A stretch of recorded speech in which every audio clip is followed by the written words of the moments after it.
you. So honored to be with you. Thanks. We're together because of the Hope at Home film festival that's being held online, and so we are brought together by a mutual friend, Rod Hopping. Oh yes. And then also we're brought together through mutual friend Gary Grant last year. Yep. That was a great trip down to Melbourne. Yeah, it was good to have you here. Yeah. So we don't have a strong plan for today, but hoping people enjoy hanging out with us, letting them know too that they can ask questions in the comments of this video, and we'll select some to answer and talk about. But if people don't know who you are, Paul, tell us who you are, and then you can tell us how people may know your name. Okay. So I am about to turn 65 on Monday, which is what day is it there right now? You're Friday, right? Friday. Yeah. Yeah. So it's Thursday evening here, and I'm on the west coast of the United States. I'm a Canadian born. I'm still a Canadian, and migrated south, met a woman, you know how that goes, and been here ever since. So I am father of 6. Our youngest is about to turn 27. And we have 12 grandchildren who are 12 years old and under. And I've sort of been a jack of all trades. Grew up as a missionary kid, preacher's kid, so steeped in very conservative holiness tradition, modern evangelicalism. And that's where the mission was based in that kind of a framework. And, you know, I always had a rub with it it was an issue, starting with the issue of women when I was a teenager. Like, why do we treat women when they're the ones who have sort of saved me along the way? Most of my damage came from men. And yet we had this hierarchy of value in which women were incredibly subordinate. So, you know, those were the kinds of questions that I was tackling when I was a teenager. And I've always had this great pursuit of God at the same time as an incredible mistrust for the character and nature of God as Father. I like Jesus because he came to save us from God the Father, you know, and so that was sort of the frame of reference. It was always this love, fear sort of relationship with, you know, the big God. There was always this sense that there was a big God behind Jesus. And so a lot of my journey came from brokenness, sexual abuse as a child, and starting before I was 5, inside the tribal culture I grew up in, and then inside Christian boarding school. And then along with all the issues that third culture kids tend to have with belonging and a sense of abandonment and being the sacrificial lamb and all of that. So, you know, along with a very angry father who didn't have the chip for being a dad because his father had broken it before I ever showed up. And so my childhood moved in the direction of shame pretty fast. And eventually I wrote this book as a gift for my kids, made 15 copies at Office Depot the year I turned 50. I'm about to turn 65. I actually started Medicare 6 days ago or 7 days ago. I know, I'm like officially old. So, but I have a long line of longevity. My dad is 90. My mom passed at 90. My grandparents at 94. I have an aunt who's 99. So cool. I got some staying power in there somewhere. And, but there was all this brokenness. And so I wrote this little book as a gift for my children because Kim, who I'm married to, is the one who encouraged me to write something as a gift for our children that would kind of, what she said was, would you write something as a gift for our children that puts in one place how you think, because you think outside the box.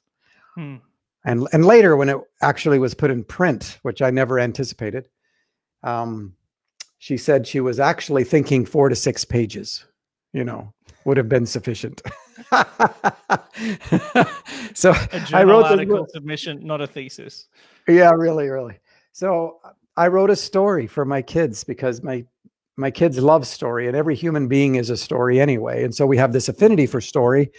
And I like story because it has this capacity to sneak past our, as Lewis would say, our watchful dragons, the grip that intellectuality has to keep a distance separate from the heart.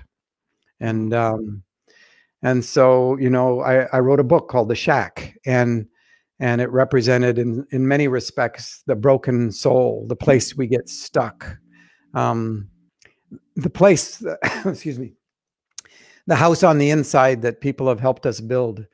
And I love to hear about people who have had a really good experience growing up, were affirmed and embraced and seen and safe, but a lot of us, we didn't experience that. And the house on the inside was a shack. It just became the place we stored our addictions and hid our secrets. And it was built around lies, and because lying is a safety mechanism. It's a survival skill. Most people fundamentally don't lie because they're trying to deceive someone, and there's no value in the deception itself. The value is in staying safe. And a lot of us, we shade the truth, and that kind of triggering thing. I mean, I'm still tempted if Kim, who's a very powerful person, says something with a specific sort of nuance, I immediately want to go into self-guarding mode of some sort, and just shade the facts or shade the truth a little bit. I don't succumb to that nearly as often as I used to. I hardly ever at all, actually, anymore, which shows a significant movement in terms of the journey of my own heart. But what I did is, because I so despised the shack, which is my own soul, I then created a facade built with pieces of the shack, but far enough away that nobody could find their way into the shack. Because I didn't want somebody to discover what a piece of crap I was, because that's what abuse had whispered to me, or that's what my dad had shouted at me, and that's what my theology had told me that was God's view of who I was. And so the deepest in that direction, right? It all pointed in the direction that everything did, and most of us have experienced bullying or betrayal, or we've perpetrated hurts on others, and all of it reinforces the whisper that the truth of your being is, as Martin Luther would have said, your snow-covered dung. And so I grew up with that. I just assumed that was the truth of who I was. And now I was trying to perform a righteousness that was acceptable to God. And if that didn't work, which it didn't, then, I always had Jesus who would wrap me in his righteousness and sneak me into heaven. That was, he was my fire escape. And Jesus was very significant to me, even as a child. I moved into relationship with Jesus because the tribe did. I was a part of that tribal culture. And so in a sense, the first abuse came from my own family, because I didn't identify with my parents. I didn't even know I was white till I was 6 and sent to boarding school. So it was a big disappointment. And I lost my culture, and I lost my tribe, and I lost my color. In New Guinea, was it? Guinea? Yeah, the western side. So there's Papua, which was an Australian colony at one time that was given its independence long time back. And then the west side was just over 800 unrelated language groups in New Guinea, right? And we were in a large tribe, 20 to 40,000 over 100 square miles. But I'm the first one to speak their language from outside their culture. I was a year old when we went in. And so, you build a facade, you live according to shame. You live from the outside in because there's nothing of any value on the inside. And I drug all that dysfunction and survival skills and all of that into my marriage with Kim, and then blew the marriage up. And it was inside the exposure of when my facade came crashing down that I had to make a decision whether to kill myself or see if there was a possibility to change. And that's where I pulled out of the yellow pages, which was the phone book. You know, I looked under C for counselors, and I found a counselor out of the yellow pages who turned out to be an absolute godsend. I mean, it's one of those miracles that you look back on and you just, it's overwhelming, the significance of what seemed to be random, but was loaded with significance and timing. You know, and I've always said that timing is a sandbox of the Holy Spirit. So that's where the miraculous happens. And yeah, that started an 11-year journey to heal. And out of that, I wrote the Shack. Well, let's talk about those 11 years for a couple of reasons. The Heart of Man movie, which is part of the Hope at Home Film Festival, which, by the way, as a plug, people can in Australia pay $29.95 and you get a download of all these fantastic movies, and The Heart of Man is one of those. So those who've seen it will know that it's, how would you call it? It's a motion picture / commentary on. It's a docudrama, right? Docudrama. Yeah. So it's dealing with the subject of sexual brokenness of all kinds, and it wraps it inside a beautiful portrayal of the prodigal son story, and it's very artistically crafted. As far as I'm concerned, it's one of the best things that our people, conservative modern evangelicals, in that frame of reference, have been able to present out there. And I know the kind of heart and the work that went into it was rather profound. It took over 100 editing passes, complete editing passes, in order to get it the way they wanted it. And so there's a number of different people in it who are voices and talking about their stories, and I'm one of them. Yeah. Yeah. Now you mentioned something. Again, I don't think a lot of people will know unless they've heard your story or read it in other books or series that you've been part of the filming of and stuff.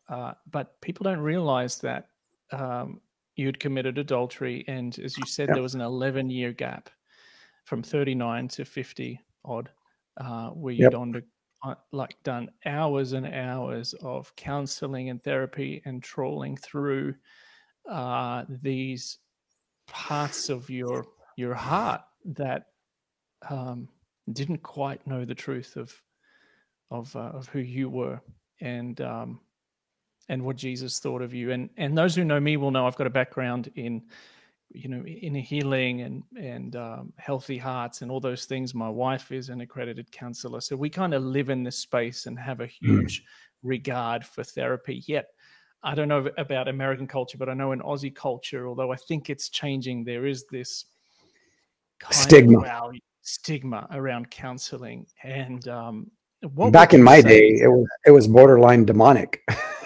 Yes. I've heard the how would I say this? I've wore the brunt of that too over the years. Yeah. So if it's not demonic, or if we go to the core word of demonizing, which is to separate, correct, it does cause a separateness. But there could be men and women watching who have, experienced, or with partners that have experienced all kinds of sexual transgression, either as perpetrators or survivors.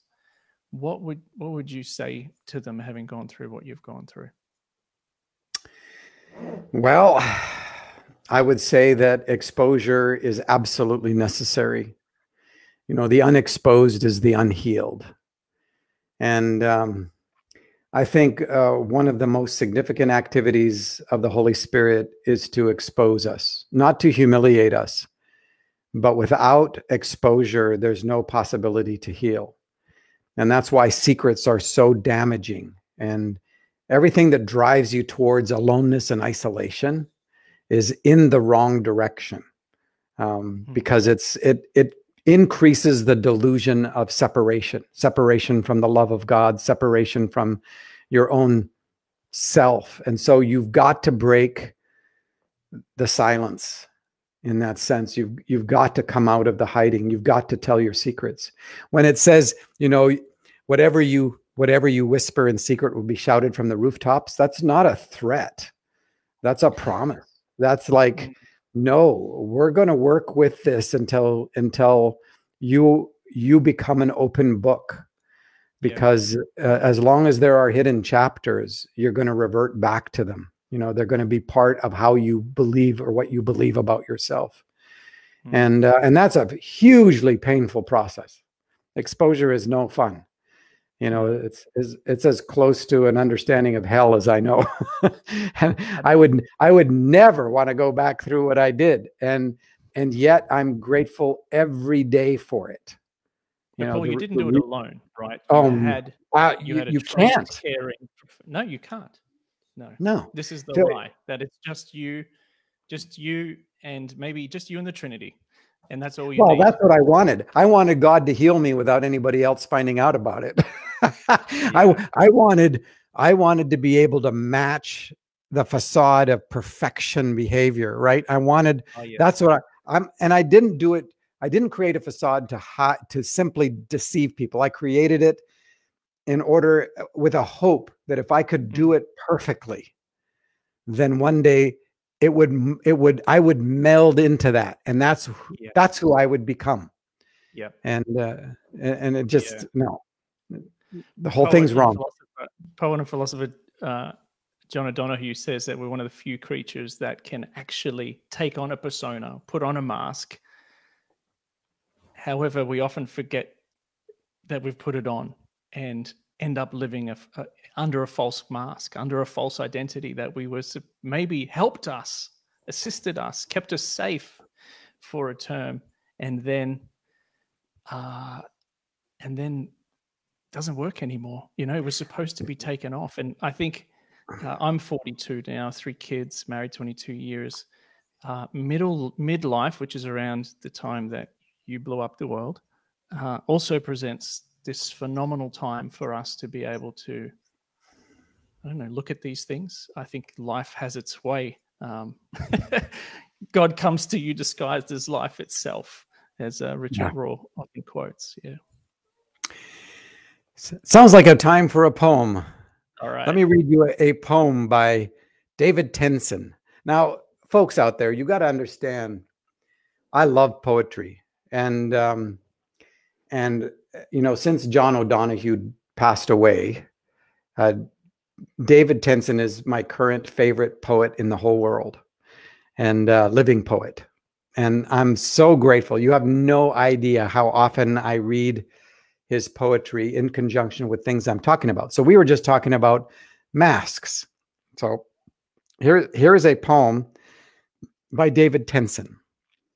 The problem is, my mask fell off when I went through that rough patch, but I managed to put it back on really quick, albeit a little crooked.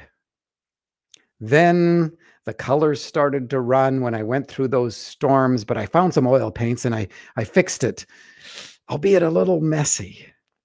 Then there was a time I lost it when I went through that dark period, but I found it before the morning, albeit a little beat up. Then cracks started appearing when I went through that dry spell, but I found some sticky tape to mend it, albeit sort of obvious now. And now the problem is, this crooked, messy, beat up, and cracked mask is all I've ever known. But to be honest, saving face is bloody hard work. And I have this sneaking suspicion that the world is not looking for me to have my act together, but has been waiting for me to know my act is over. The Mask by David Tensen. Yeah. You read it better than I do. I think I've written it lived for you longer. to read, Paul. I've lived longer, brother. I so identify with your poetry on so many different levels, and when I read it, it's a living thing for me. So thank you. No, thank you. I'm glad that Papa brought us together. Me too. What a gift. Share these moments. Yeah. So masks, facades here to keep us safe. Yeah, to give us a sense of identity that's not based in the truth of who we are, based in how we're trying to adjust to live up to what we perceive to be the needs and wants of others. You know, and so to put it a different way, I became a different person in every situation. And part of the reason that I know that I'm so much more healed is that I am the same person now in every situation. And I didn't even know that was possible. So, you know, part of survival is that you have a sort of an internal radar that just goes out there, and you can read what you think is what people need. And so your basic question of life is, what do you need me to be for you? I can do that. And you're constantly adjusting, but then you're having to save face, right? Because people start to see through your facade, and you can only spin it so much. You can only, if somebody comes and confronts you with the inconsistencies, one of the survival skills is you can turn it back on them so fast that it sounds like it's their fault somehow, right? And you don't even know how you do it. It's just a reflex. I know, it's a skill. And then you have no internal boundaries yourself, so you can sense and perceive the boundaries of others, and so you live inside their boundaries. But it takes a huge amount of energy to live like this. You know, to be authentic is simple. It just doesn't carry the weight. It's like they say about lying. You know, liars have to have good memories. You know, people who tell the truth, they don't have to have good memories. You know, but it takes a lot of energy to keep that going. That's what I was going to say, right? It just takes a lot of energy to keep that up.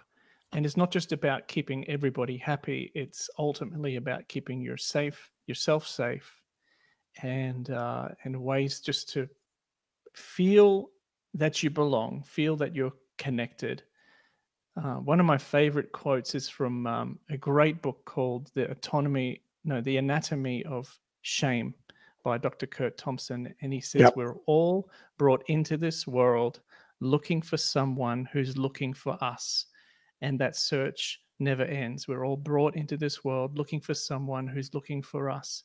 And that search never ends. So we are always looking for safe, strong attachments, safe, strong ways to know that we're okay. So our nervous system isn't freaking out. And it's true, right? If we are merging and becoming everything that we believe everybody wants from us, it's exhausting. And there's that, we flaunt the word integrity, all right? Let's be a man of integrity, a woman of integrity, a church of integrity, a company of integrity. And that word integrity comes from integer, right? So if you basic maths, that's a whole number. So you can't be fractioned off here and there. But at the same time, it's a big process. It's a long process for you. That was very long. Very long, very and painful. ongoing.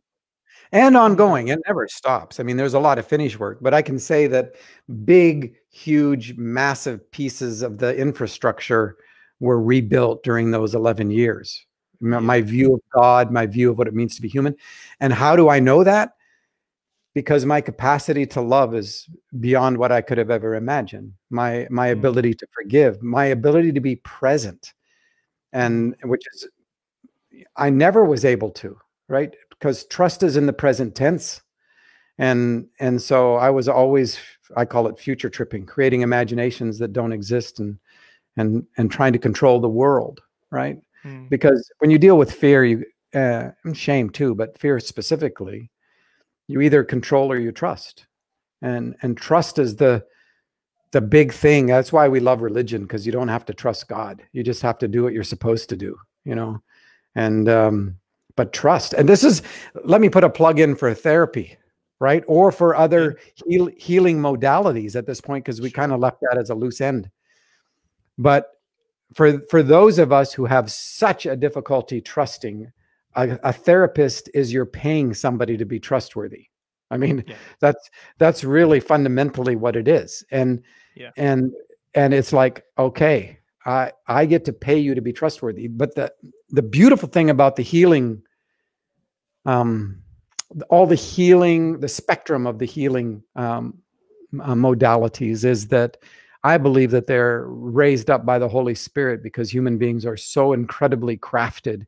There's no single path or fix. There just isn't.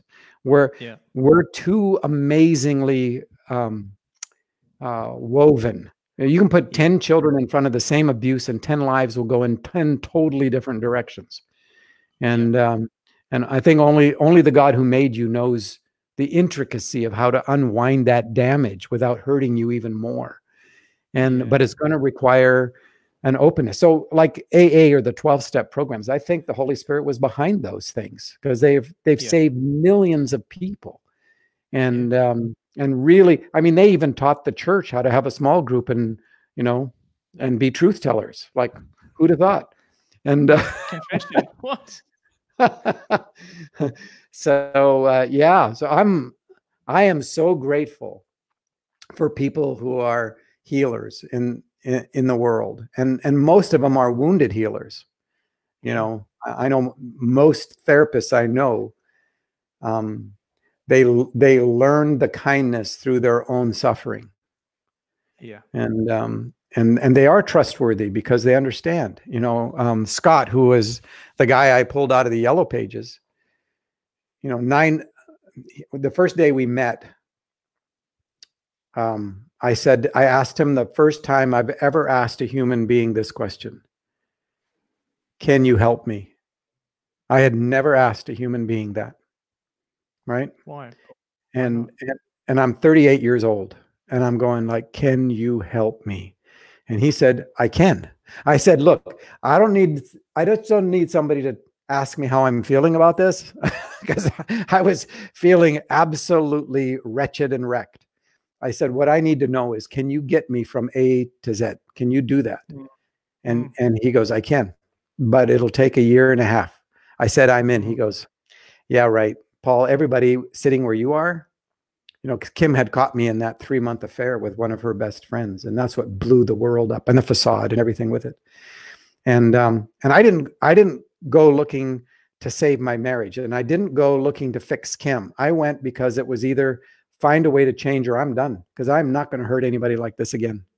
And so he says, you know, everybody that sits where you are, they always say they're in, but after a couple months, they'll feel better about themselves, and they'll feel stronger, and they'll bail out. He said, right before the really hard stuff. Yeah. And I said, that's true. I hit the bottom, right? When you hit the bottom, you give up your sense of right to be independent and smarter than people, you know, and you just surrender. And I said, you know what? I'm not going anywhere until you tell me I'm done. And he said, all right. And when I hit the really hard stuff, which was about 4 months into this, I just about killed myself. And oh my gosh. Literally. Oh yeah. I planned a trip because I hit the abyss where when I looked in it, I couldn't tell if there was one thing about me that was actually real. That wasn't a survival mechanism, that wasn't a product of damage. And I lost all my hope. And as soon as I lost hope, I decided I'm done. And so I actually planned a trip. I was going to go to Mexico City because I'd never been there, but I knew I could get a room for a week and get the prescription drugs and kill myself the first. But it was maybe the only good thing I would ever do in my life, was to kill myself far enough away from my kids so that they wouldn't be the ones that found my body. I mean, that's what I was thinking.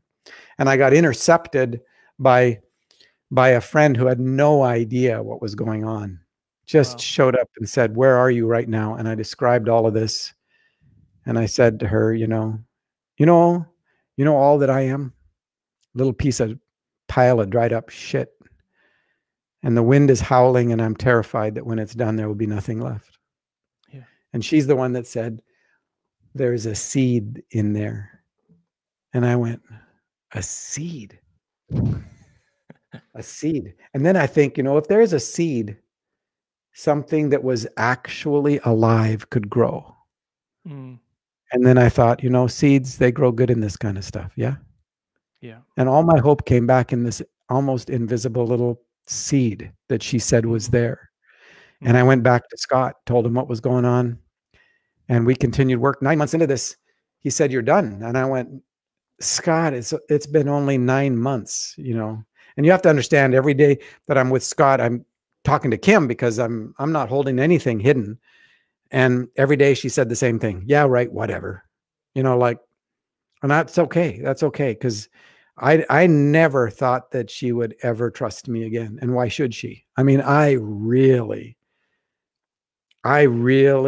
humiliated her. I really hurt her so deeply. And it was like, all right, this is the way it's going to be the rest of my life. Whatever changes I'm going to make, I've just got to make them because I'm desperate enough, and the grace is here. And so, 9 months. And he said, Scott, see, part of the beautiful thing about Scott, that he didn't maintain that distant, clinical, persona. He violated the client-patient divide, right? Yeah. And we really built a relationship. And years later, violated, that means that he, clinically, you're not supposed to have, there's levels of clinical intimacy allowed and friendship, but he knew what you needed.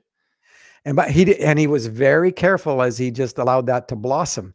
Years later, I find out from his wife that, because he had me write reams of paper about my history and stuff like that. And she told me years later, she said, Scott would just come home and just lay his head on the table and weep, And it turns out, I pulled this guy out of the Yellow Pages in Portland, Oregon, and it turns out that his life was woven into mine and my family's history without any knowledge whatsoever, until when I did a genogram, which is, you look at both sides of your family tree and you say, here's what's going on in your family. He recognized one of my relatives because he had worked with them. He had worked with a church where I had a relative who was a pedophile, and he'd gone in to help. And this is, 1 million people in Portland, Oregon, and I pull a Yellow Pages and end up with Scott. And he said, "We talk about you because we've never seen anybody work this hard and stick with it." And he knew why, and I know why. It was because it was life or death for me. And it was like, if I can't find a way to change, I'm done. And that first 9 months then started me on a dismantling, where I basically went back into the shack during those 9 months, into my own soul, into my own heart, and began to unravel all the damage. And both what was done to me and what I perpetrated. And that allowed me then to begin to dismantle other big things, like my view of God. And when you read The Shack or watch the movie or whatever, I'm Mackenzie and I'm Missy, his daughter, who's abducted and murdered. I'm both. Both their names spell map. Mackenzie Allen Phillips and Melissa Ann Phillips. And I did that on purpose to identify them together. A writer out of Nashville wrote me a note when the book first came out, and she said, "I don't know who you are, but my sense is that Missy, the daughter, represents something murdered in you as a child, probably your innocence. And Mackenzie is you as the adult trying to deal with it." And boy, I showed that to Kim, and she goes, "Man, she nailed it." And it's so true, And By the way, Kim and I are the best we've ever been, just if anybody's wondering. And but 11 years it took before I was doing this interview with Maria Shriver, who was married to Arnold Schwarzenegger, you know, and it was for Eve, another one of my books. And she said to me, we went for a walk after the interview, and she said, so does Kim trust you? And I said, yes. And she has every reason to. And she said, how did you get there? And I said, well, you know, forgiveness is for the sake of the victim so that they don't have to carry a corpse of a memory or an event around on their shoulders, and that begins to poison all their other relationships. Forgiveness is for the sake of the victim. Reconciliation is for the sake of the perpetrator. But in order for reconciliation, which is the rebuilding of trust, the perpetrator has to own what they've done. And they have to confess it or tell the truth about it. And they have to ask for forgiveness, not just apologize. They have to relinquish control of the outcome. And then they have to change over time. And all of those things have to be in place. And she just went, none of that's happened. And I said, I know, but you can forgive so that you don't have to carry the corpse of that event and memory around with you. The sad thing is that some of us get so identified with our own losses and our own pain that that corpse then becomes a comfort. You know, it's almost like a blanket, and we don't smell it anymore. And I get it, right? Because for so many people, they've had everything taken from them. It's the last thing they have is their story. The last song. Boy, that's such a good way to put it. That's all they have. Like, you have robbed everything. You've robbed my innocence, people of everything. And all I have is this. And if you take this away from me, the story as I know it, and that has to be transformed, I don't know what I do. It is a security blanket. But understandably. And I get spending years with people one-on-one and counseling and inner healing and so on. Sometimes it was funny, we'd talk about forgiveness. I would ask somebody, hey, we'd get to a point where we've both really realized that there really is a case against, you know, let's say dad. Dad is often the first to be picked out, right? Dad. Yep. I always say dad wounds are hard. Mother wounds are the mother of all wounds, and church wounds are in a field of their own. But dad did X and Y, and we would, and sometimes the perpetration was enormous and you know, crossed so many boundaries. And I would say, you know, how would you feel about investigating and looking at forgiving them? And they're like, nah, I'm not. And if we were meeting one-on-one, I would give them a high five. And they would be shocked, because the Christian thing is to transactionally forgive them so I can be forgiven. Correct. We misread scripture like that. But transformational forgiveness must come from a deep conviction of, I mean, that the English language is pretty short on this, but there is this deep sense of, I want reconciliation.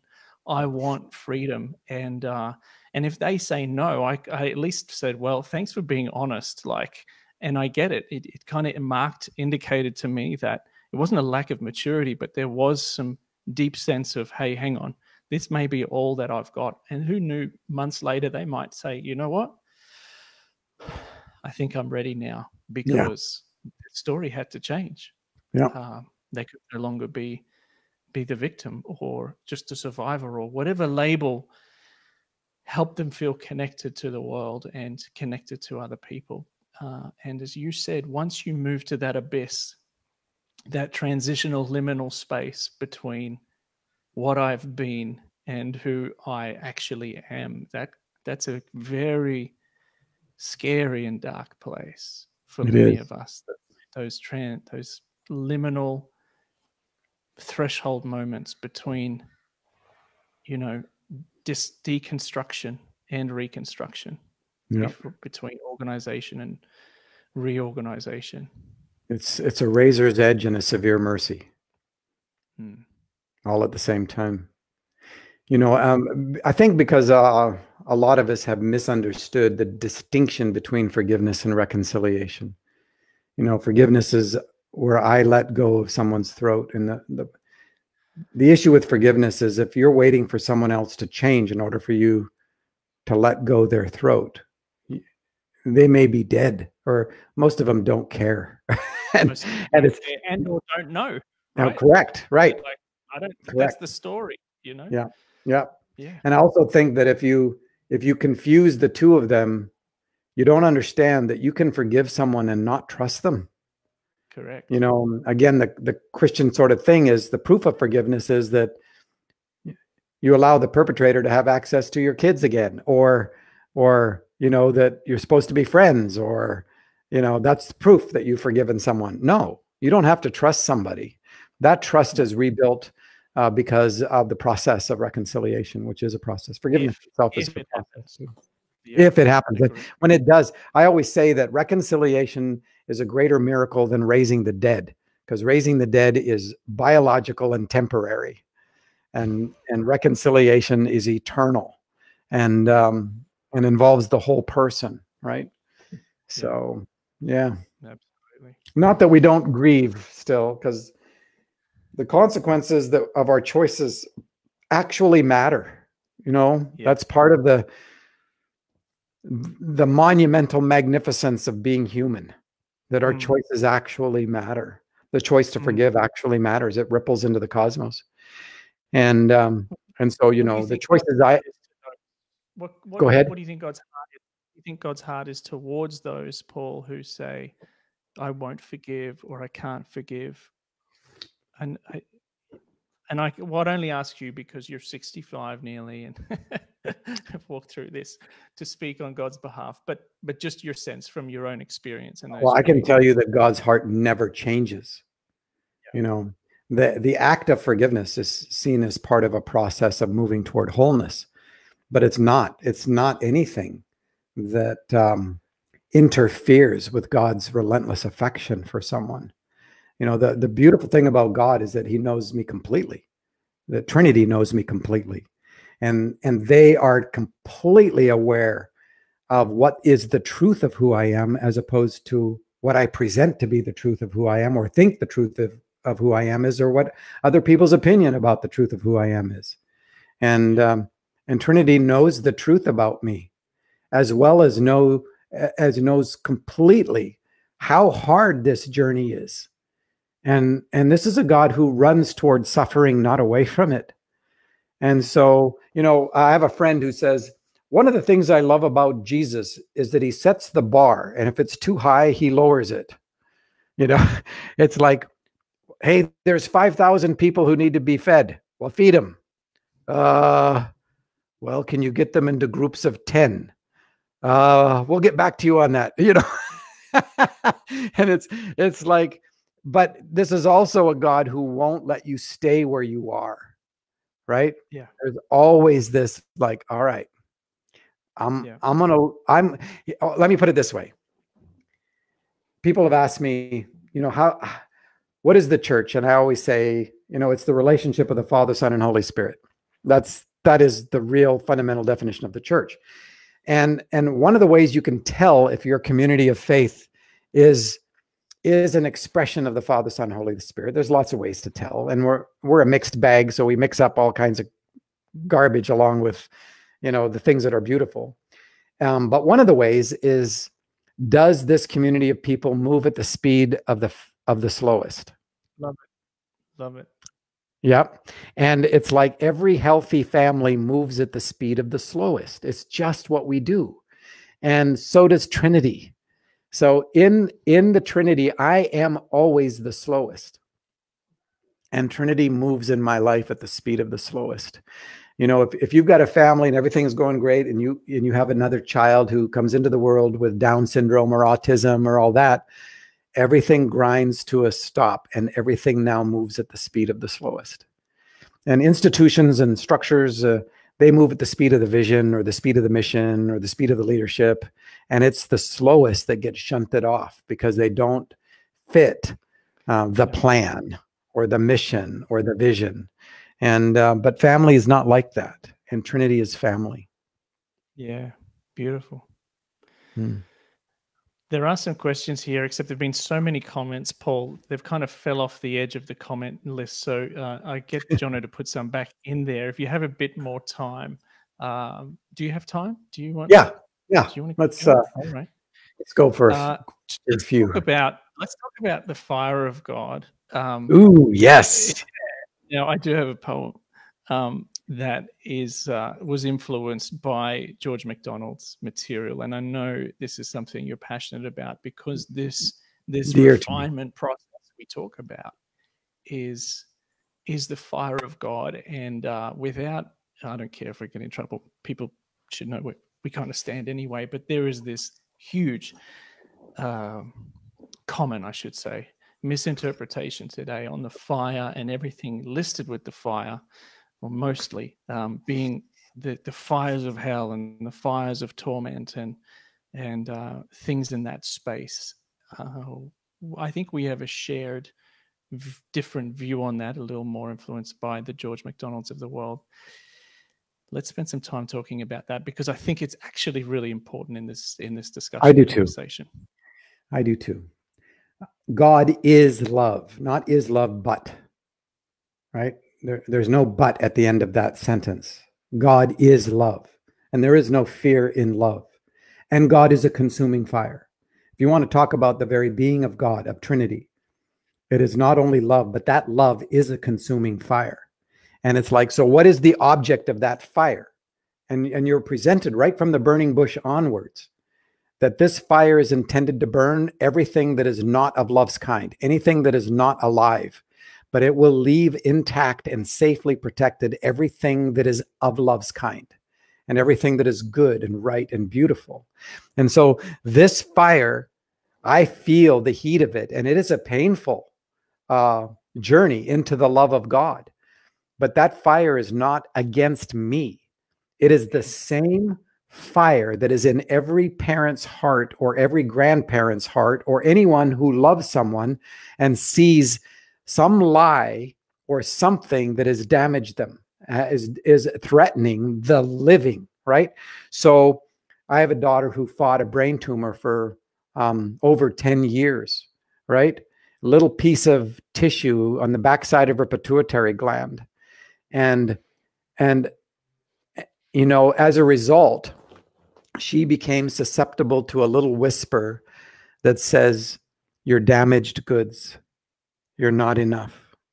You know, and the love that you are looking for, the one who is looking for you, you'll never find it, because you're not enough.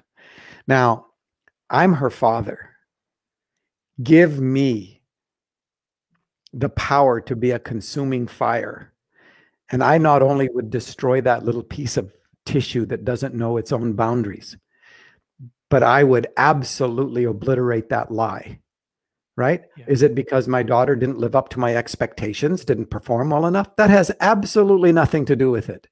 It has everything to do with the fact that my love for her is a consuming fire. And I am opposed. I am opposed to anything in my children, my grandchildren, anybody that I love, even my enemy. I'm opposed to anything that is in them that is not of love's kind. And that kind of fiery persistence and stance and presence is the power of love. Where does that kind of love come from, that originates from within us towards the, on behalf of those we love? It originates in the Father, Son, and Holy Spirit. Let me use a completely different analogy to talk about this. We have inherited, largely in the Western modern evangelical frame of reference, a view of God as a judge who is the judge in a courtroom. The early church had a view of God as a judge, but in a completely different model. And I think largely we've inherited what's called a forensic theology, a legal model, a courtroom model. All the lawyers. Yeah. Augustine was a lawyer. Calvin was a lawyer. Luther was a lawyer. Come on. Why wouldn't they come up with a legal model? Yeah. So in a courtroom scene, you have a judge. What's the job of the judge? The job of the judge is to determine whether you are guilty or innocent. And then the job of the judge is to pronounce a punishment. a sentencing, right? And so in our forensic theology, we have God as a judge. He's behind the judgment seat. And you have Jesus acting as a defense attorney who knows his client's guilty, right? and so at some point, God is under the jurisdiction of the law and has to pronounce a sentence, right? And so God is going to pronounce the sentence on us, supposedly, and this taps into something you've already said. Supposedly, a just sentence is where the sentence is equivalent to the amount of damage that was perpetrated, right?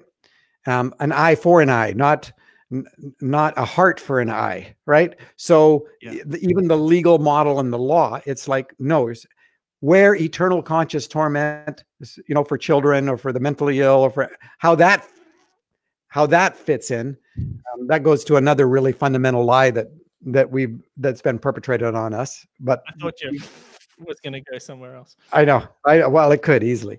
So that's the model that we've inherited in that courtroom scene. So do you want to face that judge? No. That judge has a completely different role than the defense attorney. I mean, they're different beings, right? So you don't want to face that judge. And so we have this distance, quote unquote, relationship with the God who's a judge. The early church, they had a God who is a judge. They didn't have a legal model. Their judge was called the great physician. It was a hospital doctor model, not a courtroom model. And now you have a doctor who's a judge. Why would you go see the judge? You go see the judge to find out what's wrong. That's what the judge's job is, to tell you why you're broken, why you're sick, what's hurt, and then what's the sentence? What's the punishment? Well, we're going to have to operate. Yes, it's a prescription. And what's the intention of it? Is to heal you, right? So that's where the Hippocratic Oath came from. That's where our whole tradition of the helping medicine side of reality originates, is in we'll do no harm. Our intention is to judge you, yes. And this is where MacDonald said, if you trust the goodness of God, which is a big if for a lot of us who grew up in Western Christianity. But if you trust the goodness of God, you will run to God with your arms wide open and you will say, come, judge me to the core and burn out of me everything that keeps me from being fully human and fully alive. That's the refiner's fire. Is it punishment? Yes. But it's the punishment of love with the intention of bringing us to wholeness by destroying everything that is not of love's kind, everything that keeps us from being fully human and fully alive. And that whole train of thought, if you want to read a good book, it's Brad Jerzak's book, Her Gates Will Never Be Shut. And it's the best conversation about hell out there right now. But he tracks all the way from Jeremiah, who's the one that started the lake of fire imagery and all of that. And Jeremiah was always, everything about Jeremiah's vision and his actions, because the valley of Hinnom, Gehenna, which became the coined term for hell, was this valley outside of Jerusalem where the prophets of Molech set up a big, huge edifice, and they were burning children, living children, as sacrifices to Molech. And Jeremiah took an army in there and lit the entire valley on fire in order to purify it. And everything that Jeremiah does in terms of fire is purification. Every time Jesus uses the word Gehenna, he quotes Jeremiah, so that you have no question about, I'm in the line. I follow the line of Jeremiah. This fire, the intention of it is, it's an expression of love intending to purify so that you can be free. Love it. Can I ask you a favor? I don't know if you've read That Fire poem I have written. Have you read that publicly? I don't know. That one doesn't jump out at me. Do you have it? Let me see if I've got it. Because I've got almost all your poems. Yeah. Let me see. Well, if you don't remember it, I will attempt to read it. Yeah, my I own don't poem. have it. All right. Well, you will. It's in that draft. Well, Well, let's it's in the draft, but I don't have it in my your catalog. All right. I do have So, a quote from George MacDonald. When you're done your poem. okay. This is called That Fire, and I got to tell you, wrestling away from the forensic idea of God and coming to consider God's judgment as good and kind, and this picture of him being a physician is, I think that's kind of a Hillary kind of train of thought. This whole idea of you really are good, and that's all. It's no, you're good and but, as you say. So reading it was quite a revelation. And John McMurray's book, is it called The Divine Revolution? What's his book called? It's called not divine. It's called Spiritual Evolution. Spiritual Evolution. John McMurray, and so that kind of opened my eyes to this, because he confessed, as quite a serious theologian, reading McMurray, Gordon MacDonald's stuff was like, oh. So here we are. That fire, that all-consuming fire you speak of, does it hurt? Is it as bad as some say, or better?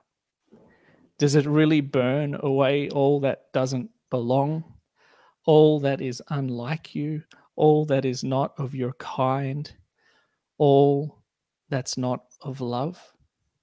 And if I say yes to this fire, could it take forever? Could we go slow? Could I change my mind? Could it really help? And when we're done, am I still going to be me? Am I going to feel complete? Am I going to know we are one? Am I going to be as alive as you say? More importantly, will you stay with me? Will you hold my heart? Will you lift your faces? Will you cover me? If this is your idea of fire, refine me. If this is the way you judge me, you judge, restore me. If this is the lake you speak of, baptize me. Come on. If this is your invitation to oneness, arrest me. Come on. Yes, I remember it now. I do. That's so beautiful. I don't need to quote MacDonald after that. Although I will quote one little thing. He says, God loves, yea, is love. Therefore, hell itself must be subservient to that love and but an embodiment of it. Yeah. You know? I love it. So, Paul, yeah. we have been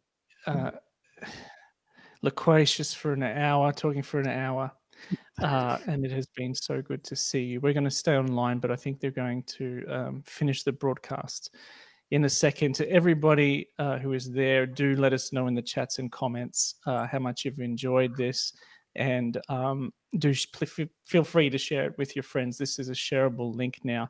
And also, can I encourage you to participate in the Hope at Home Film Festival? You'll be able to see The Heart of Man that we talked about. You'll be able to see Brian Head Welch's documentary Loud Crazy Love, a whole lot of stuff. There's at least one movie they drop into that every week for 10 weeks. So go to hopeathome.com.au for information on how you can get involved in that, and you'll get a backlog of all the movies that have come out so far. Paul, it has been lovely to just be with you and chat in this arena. I know. I miss you, my brother. No, me too. All right, everyone. Thanks for tuning in, and thanks for your support. Paul, stay in line. Will do.